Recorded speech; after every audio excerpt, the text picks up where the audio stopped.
पूर्णमिदं पूर्णात् पूर्णमुदच्यते पूर्णस्य पूर्णमादाय पूर्णमेवावशिष्यते। ओम शांति शांति शांति।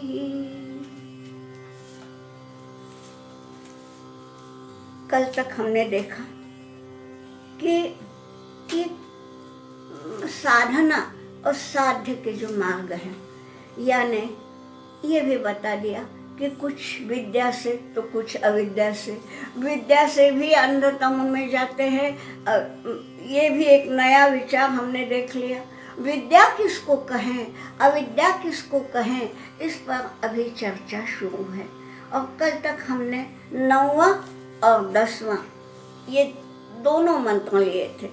अंधम तमः प्रविशन्ति, ये अविद्यामुपासते, और ततो भूयः तमो प्रविशन्ति, ये विद्यायां रताः। यहाँ तक हमने देख लिया। फिर अगले मंत्र में ये भी पता चला कि भाई कोई लोग ये कहते हैं कि अविद्या से, कोई लोग कहते हैं कि विद्या से हमारा भला होता है। यानी देखिए, भला होना यानी मोक्ष, मोक्ष की प्राप्ति। तो ये विद्या एक तरफ मोक्ष देती है, एक तरफ बोलते हैं कि अंधतम में डालती है। अविद्या की भी दोनों बातें हैं। है क्या ये?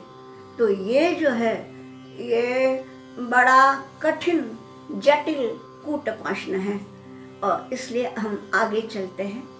अगला मंत्र है विद्यां च अविद्यां च यः तद्वेद उभयं सः अविद्यया मृत्युं तीर्त्वा विद्यया अमृतम अश्नुते। इसलिए इसका उन्होंने हल निकाला है। ये जो बड़ा भयानक प्रश्न है कि विद्या से या अविद्या से हम आखिर मार्ग पर चले तो कौन सा मार्ग लें, विद्या का या अविद्या का? विद्या और क्या है, अविद्या क्या है? तो यहाँ ये बतलाया है कि यह तद उभयम सह वेद, यह यानी जो कोई विद्यां च अविद्यां च, जो कोई विद्या को तथा अविद्या को, उभयम दोनों को, सह वेद दोनों का समान रूप से एक साथ जो विचार करता है, जिसका चिंतन विद्या के बारे में भी उतना ही है, जिसका चिंतन अविद्या के बारे में भी उतना ही है, यह तद्वेद, जो कोई ये जानता है, जिसका ऐसा चिंतन है, तो उसको क्या होता है? अगली पंक्ति बताती है कि अविद्यया मृत्युं तीर्त्वा। देखिए, अविद्यया तृतीया ली है, यानी अविद्या के कारण, अविद्या के द्वारा मृत्युं तीर्त्वा, वो मृत्यु को पार कर जाता है। फिर एक प्रश्न, अविद्या से मृत्यु को कैसे पार करें? अरे हम देहधारी हैं, तो हर देह को, चाहे वो चींटी का हो, चाहे गेंडे का हो, चाहे वे मनुष्य का हो, हर देह को मृत्यु तो है ही है। मृत्युं तीर्त्वा यानी मरण को लांघ करके, ये क्या बात है? तीर्त्वा अभी पूरा नहीं हुआ है वाक्य, यहाँ त्वांत है, यानी लांघ करके। लांघ करके क्या होता है? देखिए, अविद्या के माध्यम से मृत्यु को लांघ करके विद्या अमृतम अश्नुते, विद्या से यानी विद्या के द्वारा अमृतम अश्नुते, अश्नुते यानी ग्रहण करता है। वस्तुतः अश्नुते का अर्थ है खाता है या पीता है, तो अमृत पीता है मतलब ग्रहण करता है। फिर हम चक्कर खा गए, ये क्या बात है? विद्या से हम पहले अविद्या से मृत्यु को पार किया, अब मृत्यु को पार किया तो मृत्यु पीछे रह गई ना, तो हम अमर बन गए ना। बाद में क्या बोलते हैं कि विद्या अमृतम अश्नुते, विद्या के कारण हमें अमृत मिलता है। ये तो हुआ शब्दशः अर्थ। अब इन शब्दों के भीतर जो रहस्य छिपा हुआ है वो देखेंगे। क्या बतलाया है यहाँ? विद्या और अपरा ये वही है कि ये जो अविद्या बोला है ना, विद्याम च अविद्याम च, तो विद्या यानी वही पराविद्या, जो कल जिसके बारे में अपना हो गया था। पराविद्या यानी वही विद्या जो आत्मज्ञान है वो। और अपरा विद्या, अब यहाँ अपरा विद्या से क्या मतलब है? कल हमने जो देखा उसमें ये बोला था कि विद्या के यानी ज्ञान के जो अनेक शाखाएं हैं उसमें से किसी एक शाखा में पारंगत होना यानी अपरा विद्या। ये यहाँ तक हमने कल देखा था। अब अभी अविद्या की एक दूसरी छटा है। यहाँ जो बोला है ये अविद्या, हाँ, ये अपरा विद्या है, और ये अपरा विद्या यानी यज्ञ इत्यादि। अब फिर एक प्रश्न, हम इस मंत्र को आज पढ़ रहे हैं 21वीं सदी में, अभी तो कोई यज्ञ करता ही नहीं है। अब क्या मतलब, हम अविद्या करें ही ना, यज्ञ करें ही ना? ना, ऐसा नहीं है। आपने गीता का 4था अध्याय पढ़ा हुआ है। 4थे अध्याय में यज्ञ के 12 प्रकार बताए हैं। तो ये जो है यहाँ अविद्या मृत्युम तीर्थवा, यज्ञ के माध्यम से हम मौत को पार कर जाएंगे। यानी क्या? इसका मतलब है यज्ञ, ये जो मैं बता रही हूँ यज्ञ, ये शंकराचार्य के भाष्य में दिया हुआ है। उन्होंने बोला है कि उपासनाएं, धर्म का आचरण, यज्ञ, ये सब उसमें आता है। आप देखिए शंकराचार्य के समय में तो मूर्ति पूजा प्रचलित थी, मूर्ति पूजा की जा रही थी तब। लेकिन जब ये यानी क्या बोलते हैं हम, ये उपनिषद का जन्म जब हुआ तब तो मूर्ति पूजा थी ही नहीं ना। देवता यानी वो जो वैदिक देवताएं हैं, और उनकी उपासना अलग होती थी, वो यज्ञ के द्वारा होती थी। यज्ञ में हम उनके लिए आहुति प्रदान करते थे, ठीक है। इसलिए यहाँ जो है अपरा विद्या वो यज्ञ, इतना ही बतलाया है। फिर उसका विस्तार कैसा हुआ कि फिर अब हम चाहे मूर्ति पूजा करते हैं, अलग अलग उपासनाएं होती है, अलग अलग व्रताचरण होते हैं इसके द्वारा, ठीक। ये है अपरा विद्या। यहाँ ज्ञान की बात नहीं है, उपासना की बात है। इस उपासना से क्या होता है? इन्होंने बोला है मृत्युम तीर्थवा, मृत्यु को हम पार करते हैं। अब यहाँ मृत्यु का मतलब क्या है? सभी जानते हैं मृत्यु यानी क्या? देह छोड़ जाना, उसी को हम मृत्यु समझते हैं ना। देखिए इतना संकुचित अर्थ नहीं लेना है। बात यह है मृत्यु को पार कर जाना यानी इस देह के साथ जो जो विकार, जो जो क्या बोलेंगे हम, अशुद्धियाँ जो नहीं होना चाहिए, वो जो इसके साथ लगे हुए हैं, षड्विकार तो हम जानते ही हैं, काम क्रोध लोभ मोह मद मत्सर, ये सब जो है वो सब इस देह के साथ जुड़े हुए हैं। क्योंकि इस देह में मन भी है, बुद्धि भी है, अहंकार भी है, और ये सब जो है इसके कारण ये सब होता है। कभी काम, कभी क्रोध, कभी लोभ, ये सब, इस सब को हम पार कर जाते हैं। ये मृत्यु है। विकार होना यही मृत्यु है, यानी चित्त शुद्ध हो जाना। चित्त में किसी विकार का अगर मालूम नहीं, भगवान की इच्छा हो, भगवान की दया हो, तो हम शंकराचार्य के स्तोत्र भी इसी मालिका में ले सकते हैं।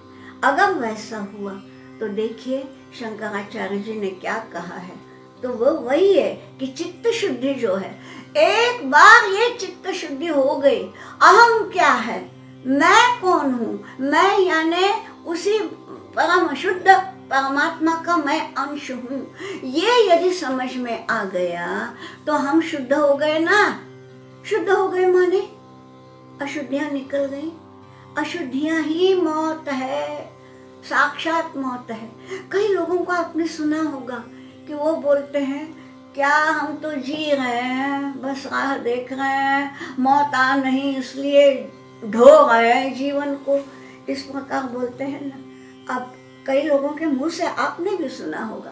अब वो कहाँ जाए तो जीवित है, लेकिन वैसे तो वो मौत ही भोग रहे हैं हर क्षण। कोई यदि कोमा में है, आप देखिए उसका हृदय स्पंदित होता है, इसलिए हम कहते हैं वो जीवित है, लेकिन क्या वो है? उस कोमा में जो वो व्यक्ति है उसको मालूम है कि मैं कौन हूँ, मेरा कर्तव्य क्या है, मेरा दायित्व क्या है, मैंने क्या करना चाहिए, मुझे किस में सुख है, मुझे किस में दुख है, कुछ जानता है? फिर केवल हृदय का स्पंदन चालू है, इसलिए हम उसको जीवित कहेंगे ना, मौत ही है वो।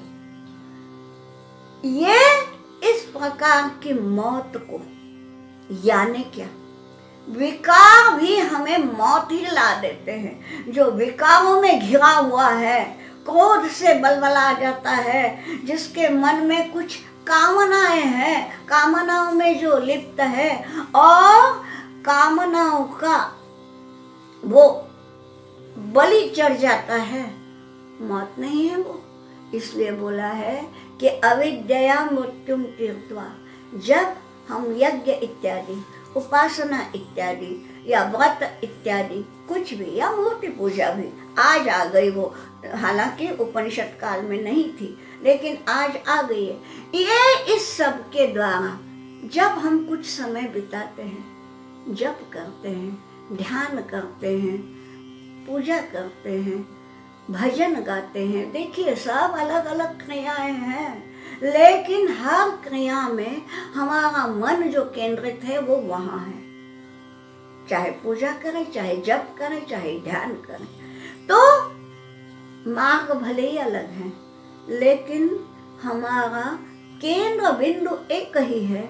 इसका मतलब हम देह से दूर हो गए, चित्त की शुद्धि हो गई। तो चित्त शुद्धि होना यही मृत्युम तीर्थवा है। ठीक। अब अगले आधी पंक्ति क्या बोलती है कि विद्या अमृतम अश्नुते। अब आप ये पूछेंगे मौत को पार कर गए तो अमृत तो हो ही गए ना। अमृत माने क्या? अमृत, मृत यानी मरा हुआ। जो अमृत है यानी क्या? जो मरा हुआ नहीं है, वही ना। अमृतम अश्नुते यानी क्या? यानी उसके बाद जो जितने क्षण, जितने साल जीवित रहेगा, उसके जीवन का हर क्षण जो है वो अमृतपान करता रहेगा। यानी अमृतपान क्या है? कल्पना ही कीजिए, अमृत का पान तो ना आपने किया है ना मैंने किया है, ये केवल हमारी कल्पनाएं हैं। लेकिन हमारी कल्पनाएं हैं जिन्होंने ये उपनिषद की रचना की, उनकी ये कल्पना नहीं है, उनकी ये अनुभूति है। वो अनुभव करते रहते हैं कि कितना आनंद है। हमारा सारा दुख जो है वो मौत की एक कल्पना के इर्द गिर्द है। ना बाबा इससे हमें मौत का डर है, ना बाबा इससे हमें दुख का डर है, इससे हमें क्लेश होगा, हम क्लेशों से डरते हैं, हम मौत से डरते हैं। ये जो है ना, ये डर के कारण हम सुखी नहीं हो पाते। ऐसा कोई नहीं है जिसके जीवन में सुख के क्षण तो आते हैं, लेकिन क्षण बीत जाते हैं और फिर वही चिंताएं कुछ। यानी ऐसा किसी का जीवन हम देखते ही नहीं कि जो पूरी तरह से चिंता मुक्त हो, कोई नहीं है। ये हैं जिन्होंने ये उपनिषद की रचना की, वो वैसे हैं, उन्होंने अमृतपान किया हुआ है, इसलिए वे आत्मविश्वास के साथ कह सकते हैं कि अविद्या मृत्युम तीर्थवा। अविद्या यानी ये, इसको हम चाहे कर्म कांड कहे, यज्ञ कहे, पूजा कहे, उपासना कहे, कुछ भी, ये जो है इससे चित्त की शुद्धि करें, फिर शुद्ध चित्त में ही आनंद का वास होता है। आनंद जो रहेगा ना वो अशुद्ध चित्त में नहीं रहेगा। जिस चित्त में भय है, दुख की बात है, चिंताएं हैं, ऐसे ग्रस्त मन में आनंद नहीं टिक सकता। तो आनंद जो है वही है अमृत, और वो कब मिलेगा? विद्या। विद्या यानी आत्मज्ञान होने पर, और इसलिए उस आत्मा का ज्ञान होना आवश्यक है। आगे चलते हैं। अगला मंत्र क्या बताता है? अंधम तमः प्रविशन्ति ये असंभूतिम उपासते ततो भूय एव ते तमो ये उ संभूत्यामृताः। देखिए, यहाँ विद्या और अविद्या शब्द नहीं है, संभूति और असंभूति शब्द है। लेकिन इस मंत्र की जो पूरी रचना है ना, वो देखिए वैसी है। क्या? जो पहला है कि अंधम तमः प्रविशन्ति ये अविद्याम उपासते, यहाँ क्या बोला है? अंधम तमः प्रविशन्ति ये असंभूतिम उपासते। फिर क्या दूसरी पंक्ति थी पहले मंत्र की? पहले यानी इस संदर्भ में पहला नहीं है, वो मंत्र तो 9वां है, लेकिन 9वां मंत्र भी है तो भी मैंने पहला इसलिए कहा क्योंकि वो साध्य साधना के विषय में पहला है। तो क्या बतलाया है? ततो भूय एव ते तमो ये विद्यायामृतः। वैसी ही ये दूसरी पंक्ति है, ततो भूय एव ते तमो ये संभूत्यामृतः। सब वैसी है कि तब जो सुना था, तब जो हमने जानने का प्रयास किया था। तो क्या जानने का प्रयास किया था? कि जो अविद्या की उपासना करते हैं वे तो अंधेरे में डूब ही जाते हैं, अंधम तमः प्रविशन्ति। लेकिन जो विद्या में डूबे हुए हैं वे भी उससे भी घोर अंधकार में जाते हैं, है ना। सब वैसा का वैसा ही है, केवल फर्क क्या है तो काहे का? संभूति असंभूति, इन शब्दों का। बस तो हम वो देख लेंगे, संभूति यानी क्या और असंभूति माने क्या। आप इतना संस्कृत तो हर कोई जानता है कि भू भवति यानी होना। भू एक धातु है, उसका अर्थ है होना। उसके पीछे सम एक उपसर्ग लगा है, ठीक है। भूति यानी क्या? आपको थोड़ा सा बता दूं, ये ती जो है ना, ये संस्कृत का एक प्रत्यय है। अब मैं अंदर नहीं जाती, तिन वगैरह नहीं बताती, पर देखिए, जैसे क्रो धातु है तो कृति। कृति यानी क्या? क्रो यानी करना, कृति यानी जो हम करते हैं, आप जानते हैं, है ना। स्तु, स्तु यानी स्तवन करना, उससे हमने क्या बताया? स्तुति। आप जानते हैं कृति स्तुति ये शब्द जानते हैं ना, ये कैसे हुए? मूल धातु को ती लगा, ठीक। उसी प्रकार यहाँ मूल धातु है भू, भू को ती लगा, ठीक। तो भूति का मतलब क्या? भूति यानी होना, होने की क्रिया, ठीक। उसके पीछे लगा है सम उपसर्ग, संभूति यानी संभव होना, ठीक। हम जानते हैं संभव शब्द भी हम जानते हैं, संभव में भी वही है, सम उपसर्ग है और भव शब्द भी भू से ही बना हुआ है, ठीक। तो संभूति यानी क्या हुआ? जिसका संभव होता है, ठीक। अब यहाँ क्या बोला है?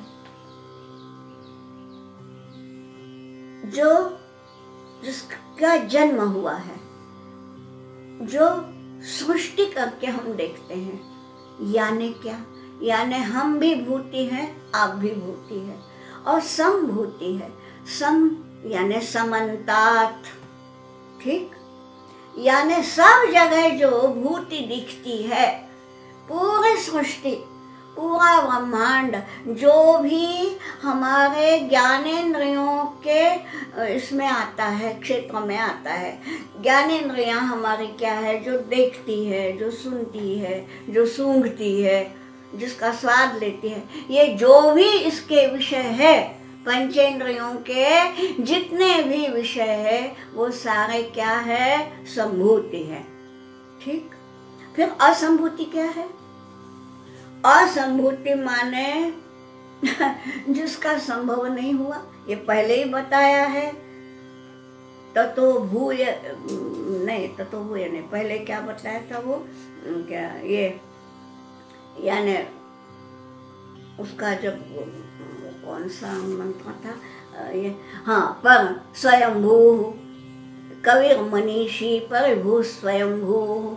तो जो स्वयंभू है, यानी जिसकी भूति, जिसका निर्माण किसी ने किया नहीं है। यहाँ मैं एक बात ध्यान आपका बताना चाह रही हूँ। एक बहुत ही अच्छे, यानी क्या बोलूँ कि अत्यंत सावधानी से सुनने वाले एक मर्मज्ञ श्रोता हैं। उन्होंने बोला कि जब हम इसका स्वरूप का लक्षण कर रहे थे, यानी ये मंत्र था 8वां, और उसमें मैंने बोल दिया था कि सपर्यगात शुक्रम अकार्यम क्या है, उन्होंने मुझे बता दिया कि वो अकार्य नहीं है, अकाय है। वो यहाँ लागू होता है। देखिए, अब पातियों में फर्क होता है। किसी पाति में अकाय होगा, किसी पाति में अकार्य होगा। तो अकार्य यानी वही असंभूति, ठीक है, जिसको, जो कार्य नहीं है, जिसको किसी ने बनाया नहीं है, जो स्वयंभू है, वो अकार्य है। लेकिन उसका यदि हम अकाय शब्द लेते हैं तो वो अधिक अच्छा है। क्यों? काया शब्द तो हम हिंदी में भी बोलते हैं। जिसको काया नहीं है, जो अकाय है, माने देहधारी नहीं है, जो अशरीरी है, और इसीलिए वो अस्नावी, जिसको स्नायु नहीं। अगर हम अकाय लेते हैं तो ये जो है ये अधिक स्पष्ट होता है। तो देखिए, जो मैंने उस समय कहा था वो अकार्य इस शब्द को लेकर कहा था, पर अकाय लेते हैं तो वो अधिक अच्छा है। आप सारे सुनने ही हैं तो आप देखिए, क्योंकि ये जो हैं, ये सारे के सारे उपनिषद, ये तो उस समाधि अवस्था में उनके मुंह से निकले हुए हैं, रचना नहीं किए। वो कोई बैठे नहीं थे हाथ में पेन कागज लेकर के कि मुझे लिखना है, मुझे ये लेख पूरा करना है। मैं कहूँ ना, समाधि स्थिति में, ध्यानावस्था में जो उनके मुंह से निकला, वो जिसने जैसा सुना वैसा उसने उसका अपने मस्तिष्क में रखा। सारी हमारी परंपरा जो है वो मौखिक परंपरा है, कुछ भी लिख के नहीं रखा। किसी ने अकार्य सुना, किसी ने अकाय सुना। आज हमारे सामने लिखित रूप में आ रहा है, क्योंकि आज ये सब लिपि आ गई, छापखाने आ गए, पुस्तकें आ गई। तो किसी ने अकार्य छापा, किसी ने अकाय छापा। हाँ, जिसके सामने जो पुस्तक आ गई वो लिखा। किंतु मैं ये कहूँ कि ये दोनों ही शब्द ठीक है, और देखा जाए तो अकाय शब्द अधिक अच्छा है। ये यहाँ इसलिए बताया कि यहाँ क्या है, ये असंभूति उपासते और ये संभूत्यामृता। तो संभूति यानी ये सारा विश्व, ये सारी सृष्टि। अब ये सृष्टि यानी ये है कार्य ब्रह्म, ब्रह्म ही है, किंतु कार्य में परिणत हुआ है। ब्रह्म नहीं है ऐसा कुछ भी यहाँ नहीं है। जो हमें दिखता है वो सारा कुछ अलग अलग दिखता है, कि कोई आदमी दिखता है, कोई झाड़ दिखता है, कोई पत्थर दिखता है। सब कुछ अलग दिखता है, लेकिन ब्रह्म तो हर अणु में व्याप्त है। लेकिन ये जो है ये कार्य ब्रह्म है, संभूति, और असंभूति यानी कारण ब्रह्म है। ठीक, बाकी सब तो हम जानते ही हैं। तो अंधम तमः प्रविशन्ति ये असंभूतिम उपासते। अब ऐसा क्यों बोला है? जो अव्यक्त प्रकृति की उपासना करते हैं वो अंधम तमः, वो क्यों अंधेरे में यानी उस तमोवस्था में क्यों जाते हैं? देखिए, जो कार्य ब्रह्म में ही लीन है, बताया ना, संभूत्यामृता, जो कार्य ब्रह्म में लीन है वो तो अंधेरे में जाएंगे ही, ये तो हमें पड़ता है। तब उस श्लोक में, श्लोक नहीं मंत्र में, उस मंत्र में पहली पंक्ति हमें पच गई थी, दूसरी पंक्ति में हम जरा गड़बड़ा गए थे, है ना। यहाँ क्या है, दूसरी पंक्ति तो हमारे समझ में आती है कि ये संभूत्यामृता, जो लोग संभूति में यानी कार्य ब्रह्म की ही उपासना में जो लगे हैं। कार्य ब्रह्म की उपासना माने क्या? जो दिखता है उसकी उपासना क्या करना, यानी ये मुझे मिले। जो ये दिख रहा है, जो ब्रह्म नहीं, उसके दिमाग में ब्रह्म नहीं रहता, उसके दिमाग में जगत रहता है। जगत भी है तो मूलतः ब्रह्म ही है, लेकिन वो आदमी भूला हुआ रहता है। उसको ये दिखता है कि ये फल है, ये मैं खाऊं, यानी भावना क्या है, भोग करूं। ये सुंदर फूल है, उसे मैं देखता रहूं, उसे मैं सूंघता रहूं, यानी हम रूप में, उसके सूंघने में, इसमें यानी भोगने में जो लीन रहते हैं वो तो अंधेरे में जाएंगे ही, ये ठीक है। लेकिन पहली पंक्ति क्या बताती है? पहली पंक्ति में बताया है कि अंधम तमः प्रविशन्ति ये असंभूतिम उपासते, जो उस अव्यक्त प्रकृति की उपासना करते हैं। अब ये क्या है? देखिए, अव्यक्त प्रकृति, थोड़ा सा यहाँ सांख्य दर्शन आता है। कैसा है? सांख्य दर्शन के अनुसार वो ब्रह्म शब्द नहीं बोलते। सांख्य इसमें न आत्मा शब्द आता है न ब्रह्म शब्द आता है। वे क्या बोलते हैं? एक पुरुष है, एक प्रकृति है। पुरुष जो है वो चेतन है, प्रकृति जो है वो अचेतन है। अचेतन है, फिर भी उसी प्रकृति से ये सारे सृष्टि निर्माण हुई है। कठिन है ना, क्योंकि हमको लगता है कि किसी को जन्म देना ये तो चेतन की बात है, अचेतन कैसे जन्म देगा? देता है। कैसे? जब उस पर पुरुष की नजर पड़ती है, पुरुष के प्रकाश में प्रकृति ये सब परिणत होती है। जन्म देना यानी क्या? माँ बेटे को जन्म देती है तो देखिए, माँ का शरीर अलग है, बेटे का अलग है। ऐसा नहीं करती है प्रकृति। प्रकृति स्वयं परिणत होती है अलग अलग रूपों में, ठीक। और उसके मूल में है वो पुरुष को हम एनर्जी कह सकते हैं। तो पुरुष के प्रकाश से प्रकृति सब करती है, और वो प्रकृति जो है वो दिखती नहीं है, वो अव्यक्त है। और जो उसी अव्यक्त प्रकृति की उपासना में लगे हैं, माने पंच महाभूतों की उपासना करते हैं, क्योंकि ये प्रकृति से ही पंच महाभूत हुए हैं। अब देखिए, जिन्होंने सांख्य दर्शन का अध्ययन किया है उनको तो बहुत जल्दी ये समझ में आएगा, जिन्होंने नहीं किया उनको थोड़ा सा सोचना पड़ेगा, लेकिन बहुत जटिल नहीं है। ये यही है कि जो पंच महाभूतों में दिखता है, क्या दिखता है? यही पंच महाभूत यानी पृथ्वी आप तेज, ये सब है। ये जो है ये इन्हीं की उपासना में लगे रहना माने क्या? फिर भी हम ब्रह्म तक नहीं पहुंचे, है ना। हम ये जो वैदिक देवताएं हैं, वरुण देवता, इनकी उपासना में लगे, वायु देवता उनकी उपासना में लगे, अग्नि देवता इनकी उपासना में लगे। अरे ये भी क्या है, ये पंचमहाभूत तो है।